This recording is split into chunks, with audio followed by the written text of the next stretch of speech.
is red tape. Is there anything to be done to remove red tape in regards to business or planning projects? I think it's fair to say that red tape reduction is a constant battle. Bureaucracies just tend to create red tape in every aspect that where they have an interest, and it's up to, I think, a collaboration between politicians as your representatives and businesses and organisations to say what works and what doesn't work. So in short, red tape is a continual battle with bureaucracy creating red tape and the community and politicians trying to get rid of it. And I can't really add much to that, Frank. I attempt to tell you red tape will always be with us, and in a wealthy economy with fairly rigid employment laws, we will have more red tape than most developed economies, and it will stay that way. Thank you. Mark or Karen, do you want to comment on red tape? Look, I certainly, in the last 3 years, we have reduced red tape. We understand the challenges, particularly from a business investment point of view. I know that there's always improvements, and I've got people looking at me giving me that evil eye right now. But we have, and the new draft city plan is a really good example of that, with the character residential zone, which allows you to do a lot more than what you could previously. We acknowledge that our islands are different to our mainland.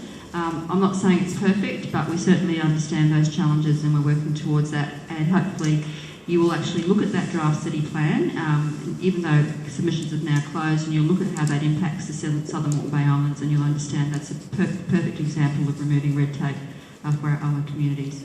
Right, thank you. Right, I've got a question here from Maddie, who also wants to take the 10-3 through.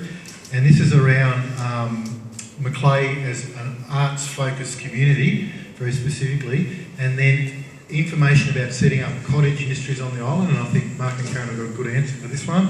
The zoning that needs to be in place for cottage industry and arts trail, and finally, is there an opportunity to have a broader community discussion about that? Mark, Karen.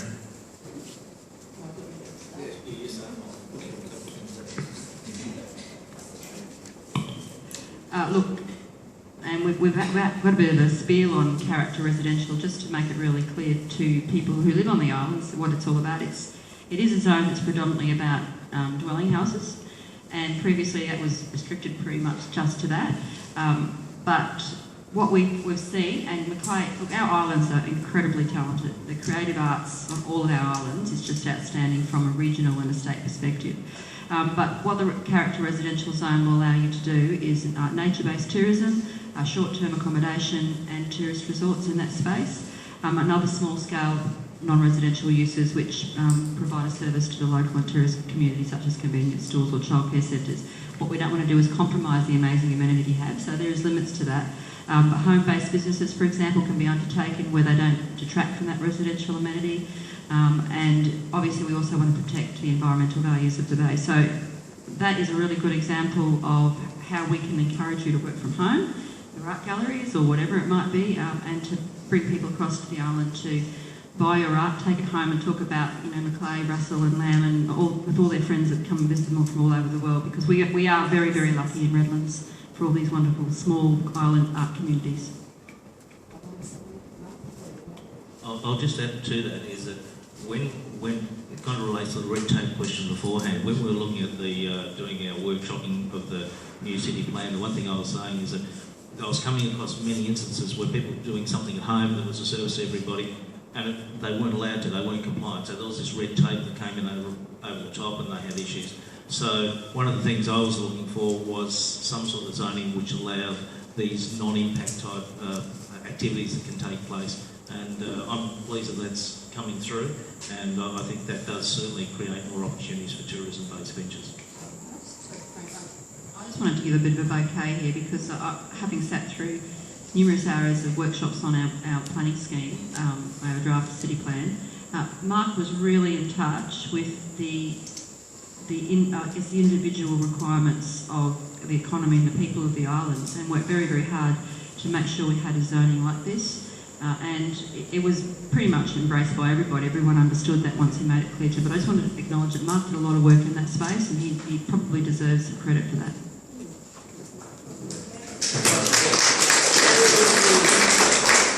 question for Matt. Can you put pressure on the barge companies to reduce or subsidise ferry fees? Short answer is yes. I don't know if I could predict the outcome of that, but I'm happy to do that. But like I was saying, I certainly mentioned earlier when I met the CEO of Sealink, I would like to think if they are able to augment their business model with more tourism down the track, that there's scope for locals to benefit from that with cheaper fares. And a follow-up question, would you support an increase in transport services to the islands and more stops? Absolutely. All right, another state government question. Methadone program on the island. Are you aware that there's a methadone I wasn't aware of that, to be honest. Is a methadone clinic a feature that will always be with us? I wasn't aware that we did have a methadone clinic on the island. Okay. Very good. Employment for young people. So just one last question for Andrew and Matt before you play off. Employment options for young people. What can be done for young people on the islands? So the most positive change, really briefly, is increased resourcing for placing young people in the private sector. Up until now, there's been a blacklisting. You cannot do work for the dole on private property, and with placing someone in business, maximum of 28 days. So we've set up a system where you rotate through 3 or 4 businesses over a longer period, get training at the same time, and together with that workplace experience, we optimise your chance of getting a job. In the end, you can only create more jobs by having the economic conditions where employers are confident enough to employ. Great, thank you. So look, without any further ado, I'm going to let Matt and Andrew leave us. 10 to 3 is your ferry, is that correct? Can I just check, were we voted off? Or? I wouldn't ask that question. And if everybody's happy, we'll continue for another 15 minutes because I still have a lot more questions for...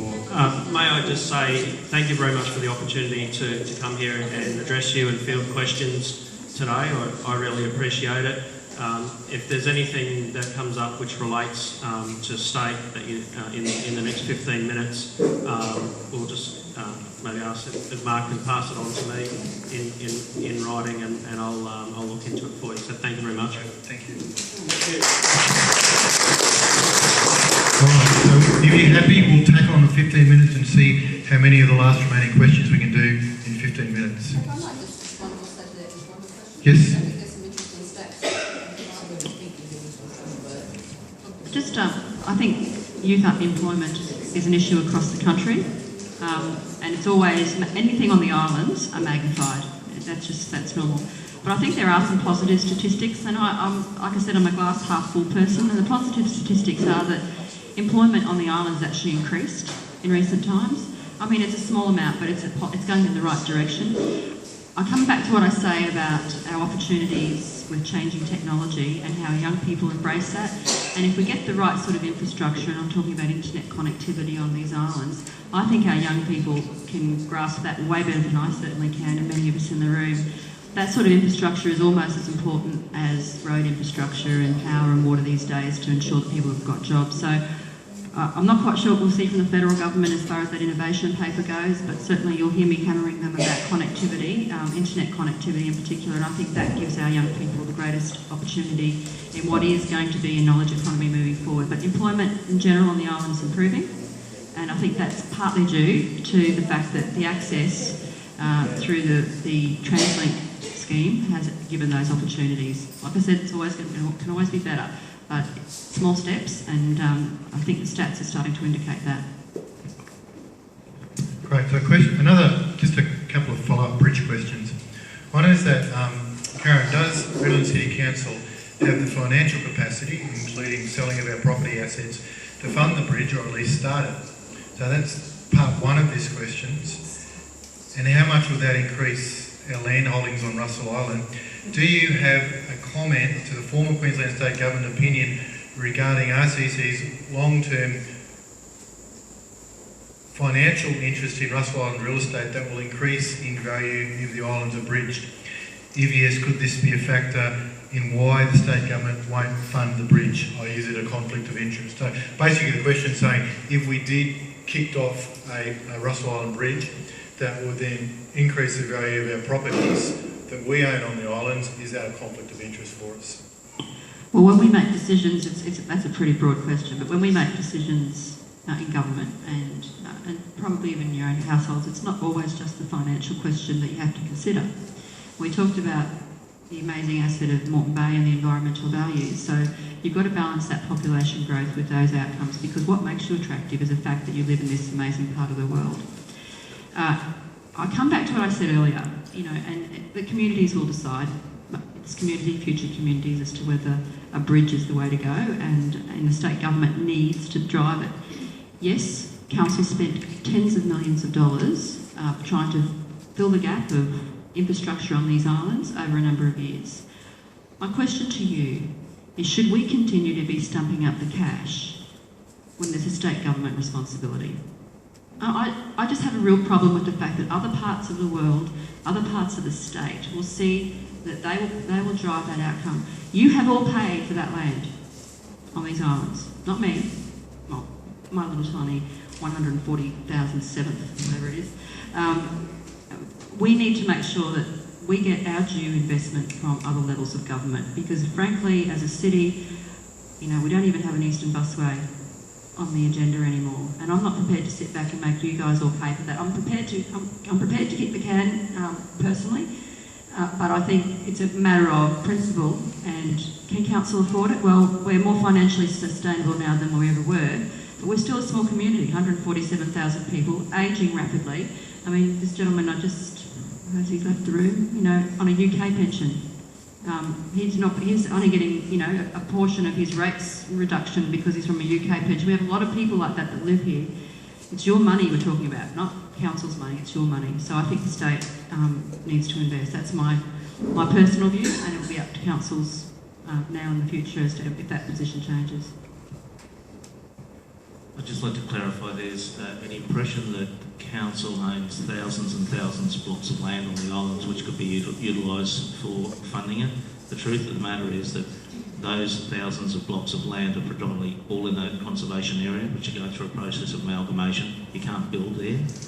So what council has is literally blocks of land that's in the hundreds of what you can do. There's not thousands that are available. Great, thanks, Mark. A couple of operational questions for Mark. Camping park on the west side of Macleay Islands, progress on that, and also is it possible to look at erosion and loss of shoreline at Sandy Beach? Okay, I'll start with the last one first. Look, it's possible to deal with those things, and again, the approvals have to go through the state.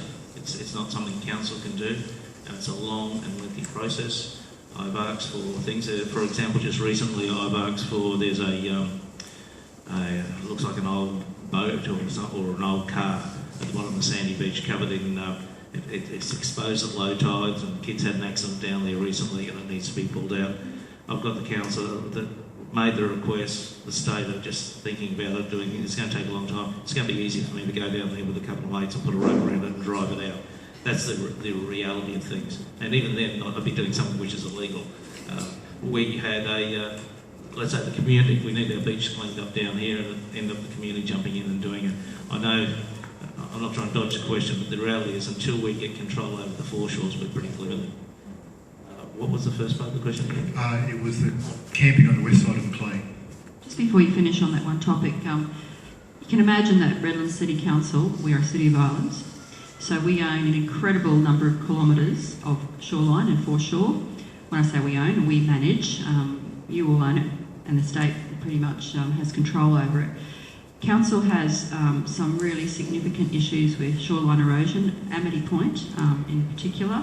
So we've actually tried to build communication with our state government to deal with the issues that Mark's just referred to, so they understand our challenges.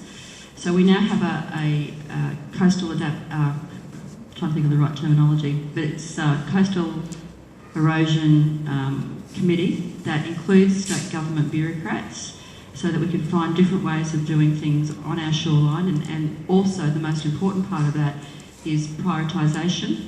So those areas that are actually much more at risk should be dealt with first, because if you don't, it actually costs you more money, and basically you lose some of your very precious shoreline. So we're going through that process. We had a big void because the state government election, and we weren't sure if we'd get these bureaucrats back.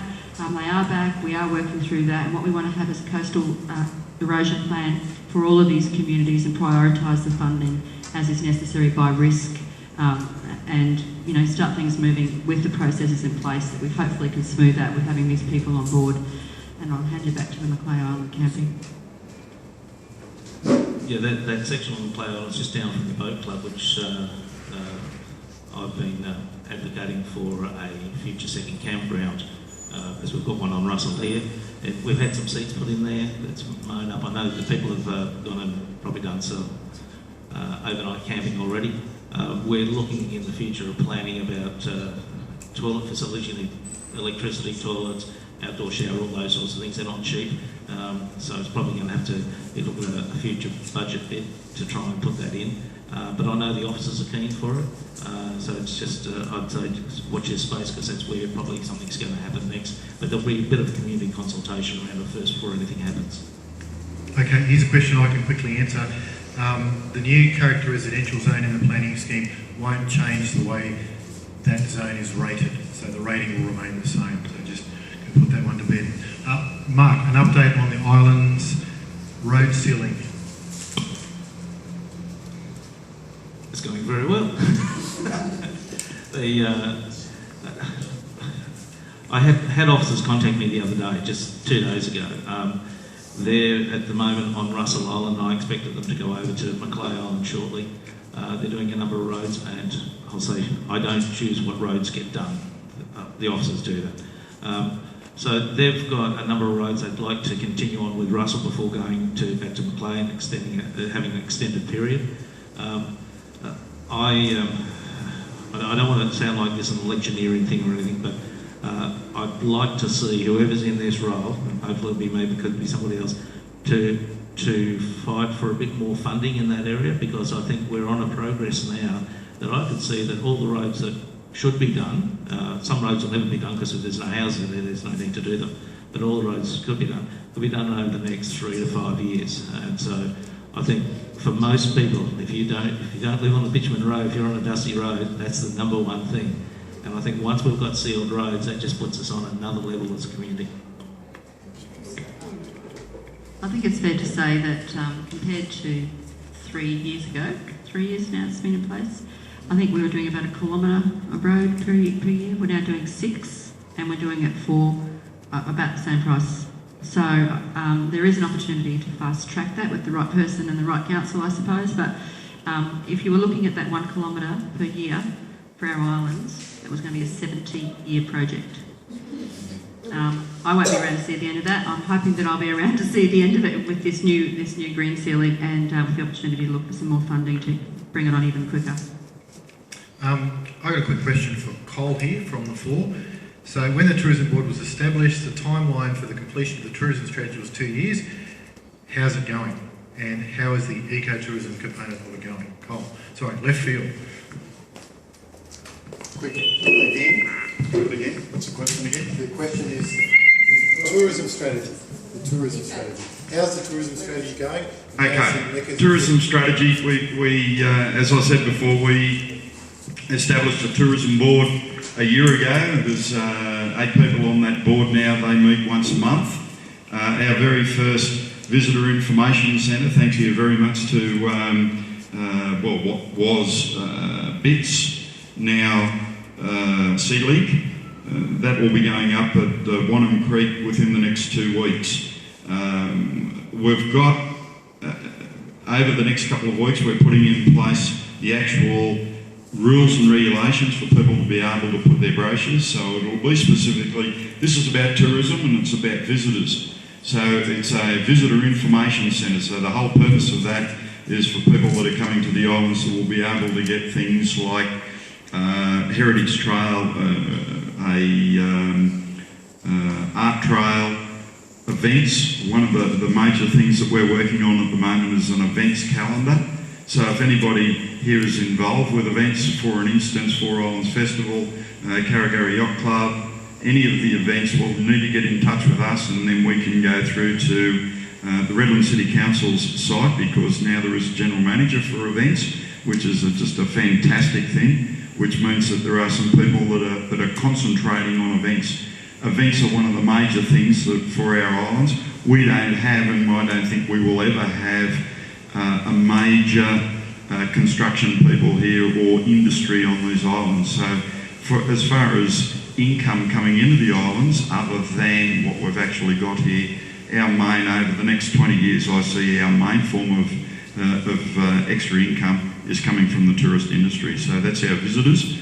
So our priority right at this very moment is to make sure that our VFRs, our visiting friends and relatives, when they come over here and they come to visit mums and dads and granddads, whatever, when they go away with a really good experience. So we're encouraging everybody to make them very, very happy and feel comfortable. So when they go back to the mainland, they tell people all about what a great experience they had when they come to the islands. And that'll bring more people here that'll spend more money. Does that answer your question? Frank, can I just add to that? Council just adopted, well, it's a while ago now, a few months, its tourism and action tourism plan and its action strategy for the next 5 years. And of course, we've been working very hard with North Stradbroke and with Simbi and with our mainland tourism operators to have a very complete picture of how we all dovetail into each other. We're about to appoint the chair of our Economic Development Advisory Board. The first opportunity we have is an action plan that we're going to ask them to start making sure that we get measured and we deliver on. I think another important point is that, and I sound like I'm just talking about nothing but the character residential zone. In order for people to do the sorts of things that are going to generate ecotourism, we have to have that conversation with you on the island. That character residential zone will allow that to happen so much easier. And so hopefully that gets adopted in the next few months. And that will be another incentive for people to start thinking about using their properties for short-term accommodation, nature-based tourism, etc. Great. I have one question and then sort of one statement and then we can wrap up. And sorry, if I've missed your question, I know I've missed a few at the end of it, and my apologies for missing your questions. Feel free to grab these guys for a few minutes and put it directly to them. My last two here. So the first one's about livable community principles. It's talking about Paul Pasali has recently asked his community about input into Ipswich livable community strategy. Where does council stand on the application of livable community principles to the islands?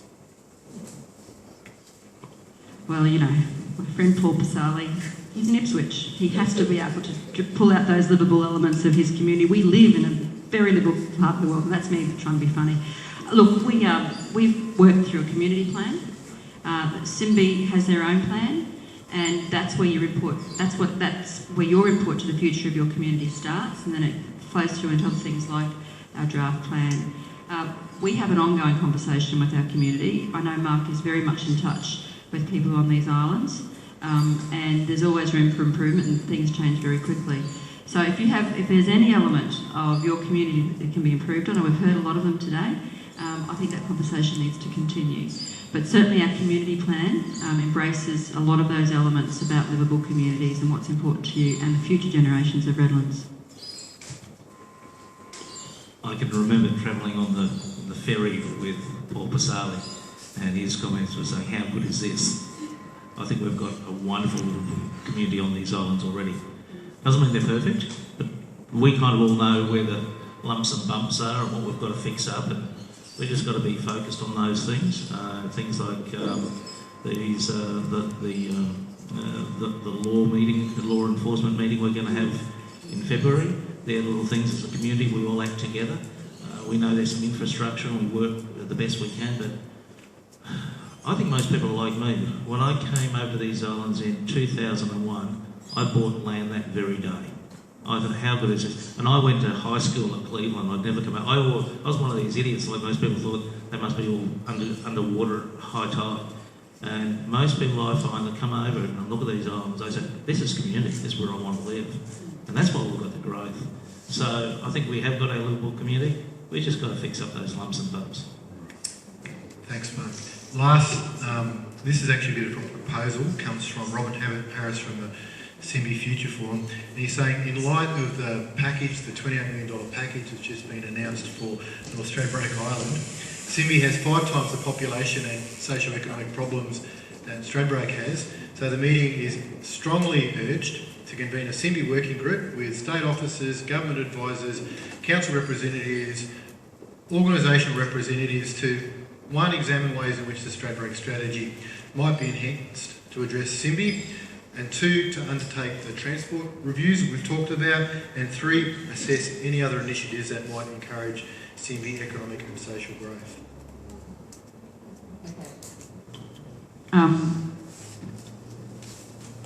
Let's talk about North Stradbroke Island transition strategy for a start, because I wouldn't be too excited about $28 million for a transition out of a mining economy.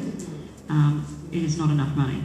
It's not even a tenth of enough money to take employment away from those islands, which they've enjoyed, and frankly, Simbi hasn't had that opportunity and has developed accordingly. But certainly on the islands, $28 million, as I've been saying consistently, add another 0, and you might be starting to touch on a real transition economy.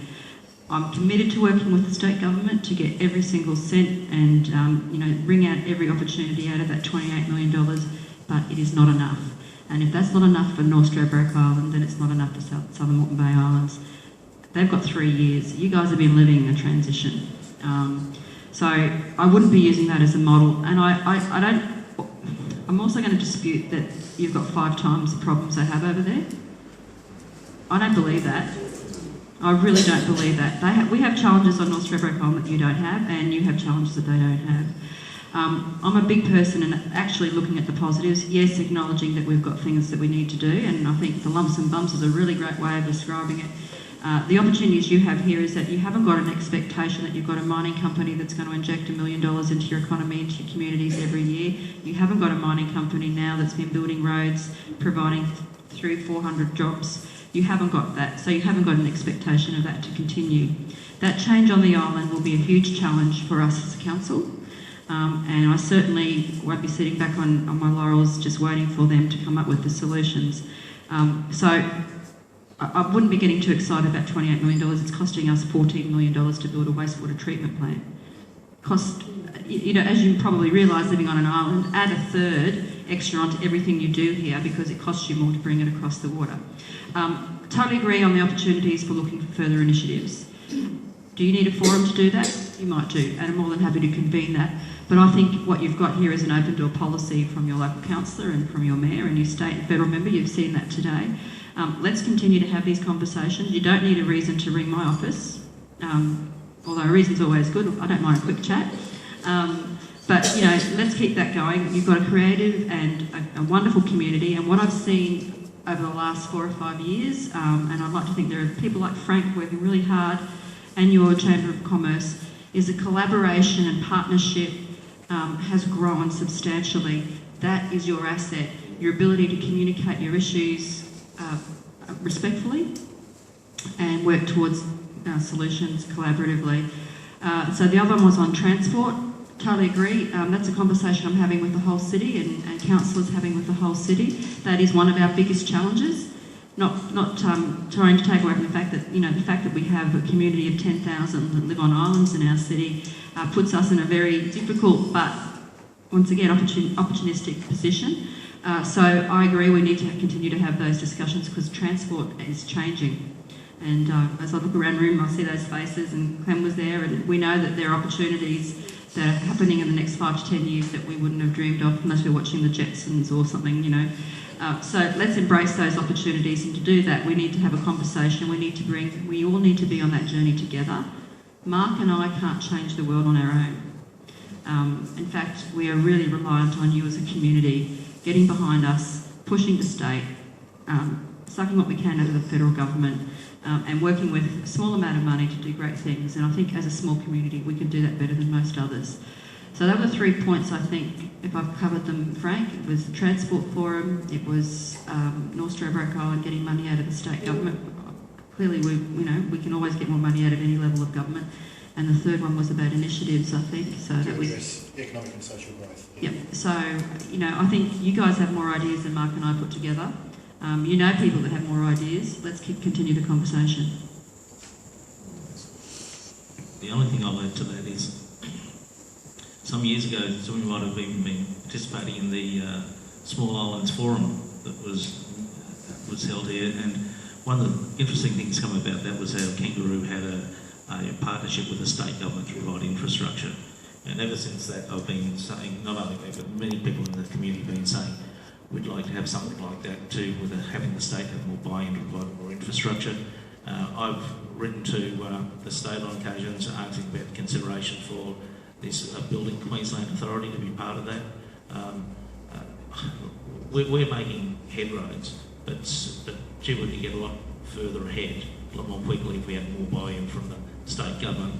We've done a really, really good job, I believe, over the last few years to get our finances in order, and we're running on surpluses, and that helps us to keep the rates as low as possible. But we need to maintain that, and we do need to have assistance from the state, but I'd like to see something like Kangaroo Island has. Thank you. So we're a little bit over time. Again, my apologies if I've missed a few questions, which I know I have. I'd just like to thank both Mark, the Divisional Councillor, and Mayor Karen Williams for giving up their time today and speaking honestly about the issues that the island's faced. I think there's been a whole lot of content there that we've been exposed to, a lot of controversial and maybe conflicting points of view on all sides of the argument. So it's been handled with grace. Thank you for your questions. Your questions have been marvellous. Thank you for the Chamber, for Cole and for Ian and for Josh and for everybody who's written a question. Really appreciate it, and thanks very much. You'll be able to catch them after. Thank you, Frank. One of Council's greatest assets, of course, is Frank Pearson. He's been intimately involved in all aspects of the islands for a number of years, and I'd just like you to join me in thanking Frank for his great work and he's giving up his time as well. And I'd just like to add to that, thank you very much from the Chamber of Commerce for you guys turning up, because without you this wouldn't have happened.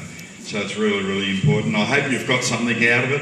If we can do a similar thing for this, for the community in the future, please let us know. We've got an open door policy as well. So thank you very much. And again, thank you to Frank. He's done a fantastic job. Thank